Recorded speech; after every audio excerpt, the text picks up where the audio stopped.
చంద్రబాబు నాయుడు మరో కీలక నిర్ణయానికి ముందడుగు వేసిన పరిస్థితి కనబడుతుంది.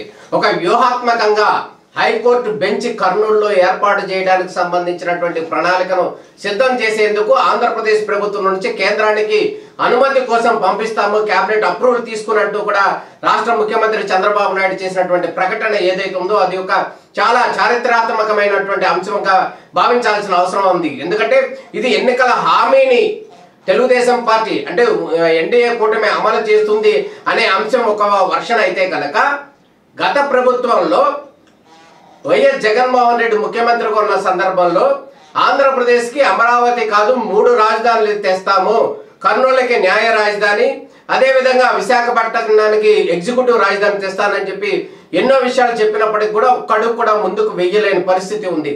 కానీ ప్రస్తుతం చంద్రబాబు నాయుడు 3 నెలల అధికార కాలంలోనే దీనికి సంబంధించినటువంటి ముందడుగు వేయడానికి సిద్ధపడ్డారు.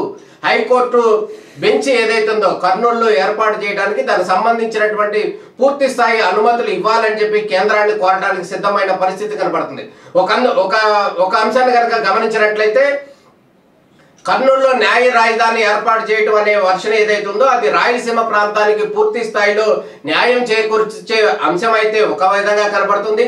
అదేవిధంగా గతంలో కర్నూలుని రాజధానిగా వదులుకున్న త్యాగం చేసినటువంటి కర్నూలు ప్రజలకు ఇది న్యాయంగా కనిపిస్తున్న పరిస్థితి కనబడుతుంది. అందులో భాగంగానే అక్కడ కర్నూలులో న్యాయ రాజధాని పెట్టాలి అంటే బెంచ్ పెట్టాలి, హైకోర్టు బెంచ్ కర్నూలులో పెట్టాలి అనేది ప్రధానంగా చంద్రబాబు నాయుడు ప్రభుత్వం భావిస్తున్న పరిస్థితి కనపడుతుంది. అదేవిధంగా కనుక ఇందులో ఒక కీలకమైనటువంటి అంశం కూడా ఉన్న పరిస్థితి కనపడుతుంది. దాంట్లో ఏంటంటే కర్నూలు, కడప ఈ 2 జిల్లాల్లో కూడా వైఎస్ఆర్సీపీకి వైఎస్ జగన్మోహన్ రెడ్డికి పట్టున్న ప్రాంతం.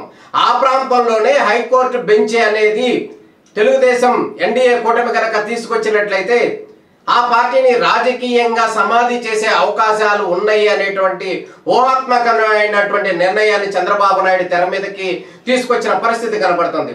నిన్న మొన్న కనుక మనం చూసినట్లయితే అఖిలాండ ప్రజలకు ఆరాధ్య దైవంగా ఉన్నటువంటి వెంకటేశ్వర స్వామి లడ్డు వివాదం, ఆ లడ్డూలో కలిపినటువంటి ఆయిల్ విషయంలో తెర మీదకు తీసుకొచ్చినటువంటి చంద్రబాబు నాయుడు ఇదే అంశం మీద విపక్ష పార్టీలు గగ్గోలు పెడుతూ కనుమరుగైపోయే పరిస్థితి కనబడుతున్న నేపథ్యంలో మరో వ్యూహాత్మకమైనటువంటి అంశాన్ని తెర మీదకు తీసుకొస్తున్నారు. అదే కర్నూలు హైకోర్టు బెంచ్ తీసుకురావడం. మొత్తానికి చంద్రబాబు నాయుడు వ్యూహాలు ఎంతవరకు సక్సెస్ అవుతాయి అనేది మాత్రం వేచి చూడాలి. దీనికి ప్రతిపక్ష పార్టీగా ఉన్నటువంటి వైఎస్ఆర్ కాంగ్రెస్ పార్టీ ఏ విధంగా ఎదుర్కొంటుంది అనేది మనం ఎదురు చూడాల్సిన పరిస్థితి కనబడుతుంది.